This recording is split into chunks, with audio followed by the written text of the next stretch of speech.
Assalomu alaykum. Bu videoni ko'rayotgan barliq qarindoshlar. Men Sharqiy Turkiston Qashqay Yangisadan Asiya. Men 2017-yil 3-oydan boshlab o'tkilarim bilan bo'lgan aloqam butunlay kesildi.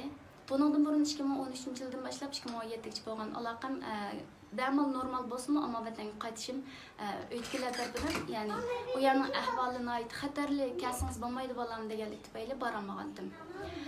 Shu 2017-yildan boshlab qarindoshlarim bilan butunlay aloqa kesildi. Hem yakında öykülerimden anamdan 69 yaşlık anamdan bulduğu 10. ayda terbiyeleş lagıraq akitilgenligini anladım.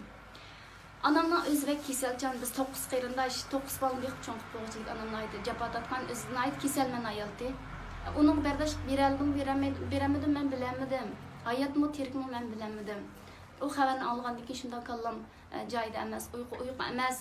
Hatta men unda xabarlar anglab qalam ta'sir qilmay, yig'lash nimamdan olqib ketgan bo'g'achqa yig'laymas holatda psixikamda masala ko'rlab o'tdim.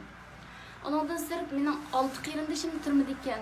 Turmaga tashlanib 6si, 4si 10 yildan kesib o'tilibdi. 5-chi akam 4 qarindishim begona turmaga tashlanganlik tufayli qo'rqib ketib, yurtimizdan boshqa yurtga daldinish qilmanganlik uchun onu shu yerdan tutib kelib, nayt qattiq urib etganning xabarini oldim. O'lik tirikligi noma'lum. Yana bir akammo turmada bo'lib, uning kesildimi yoki lagerga aytildimi, undan xabarim yo'q. Bu bo'lsa mening onam. 2016-yil Turkiyaga kelgan. Anam, çoğun akam ve çoğun açam üçeylen bir qatim kelip, bir aylık vizilen kelip, şu bir ayını toldurıp ketken, kelip sağ getirili balamız kanun xilaplık qilma ili degen. Şunda bir normal yaşaydigan insanlar idi. Bu akam Baxtiyar, 44 yaş. Bu akam 10 yıl kesilipti. Hiç qandaq günahı yok akamның. Bir Türkiye kelip ketdi degen bo'lishi mumkin deb faraz qilma, ama Türkiye'ye kelganlikning o'zini men gunoh deb hisoblamayman. Bu Abdullah, ismi Abdullah. Bu akam o vatanda, bu akam yurtimizning teshigi asosan chiqib bakmagan, chet elga asl chiqmagan. Shu akam 10 yil kesib o'tilibdi. Bu acham, cho'ng acham Qandagil. Bu acham 10 yil kesib o'tilibdi. Bu achamni ham 2015-yili, 2016-yili 3. balga 6 aylık hamile ekan, ama 3 bal bo'ldi qonuni bo'yicha, ama 3 ay burun tug'ilib qoladi ekan degan nima bilan 6 aylık balasini majburiy doktorxonada oldirg'izib o'tibdi. Tushirgizib o'tibdi ya'ni. Anadan keyin yarim yil o'tmay bu achamning turmuga tashlab 10 yillik kesib o'tilgan. Bu achamning hech qanday gunohi yo'q. Bu inim, mening inim bu. 19 yaşından boshlab her qiyin qisaqlarga uchrab shunda kelayotgan. O'zi shundaq oq ko'ngil. İsmi Nurali, nayt oq ko'ngil fukamti. Bir mujohidning qizini olding degan bana bilan bir ya'ni burun tutilib hukumat tarafidan etilgan bir odamning bolasini og'alik banasi bilan davomli turmaga tashlanib, bu inimni 10 yillik kesib etgan. Ayolining inisini ham 20 yillik kesib etgan. 17 yoshli bola edi.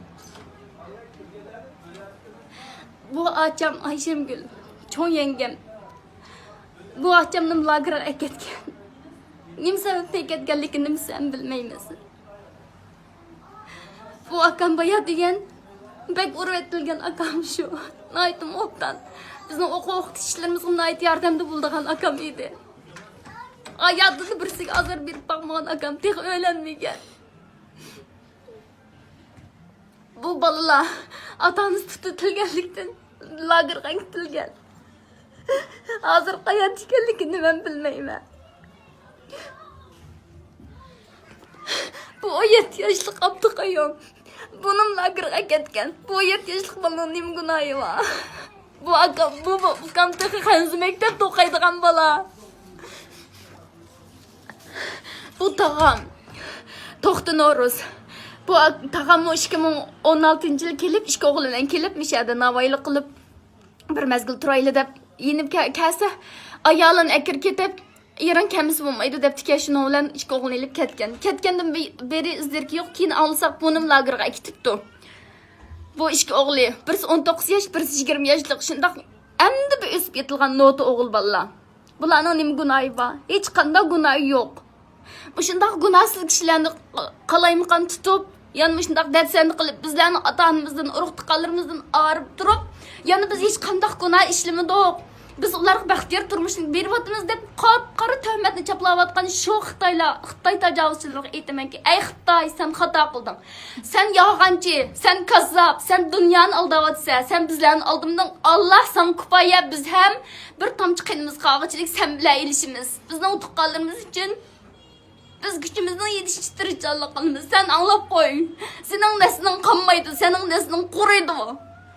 Allah bizning yordamchimiz.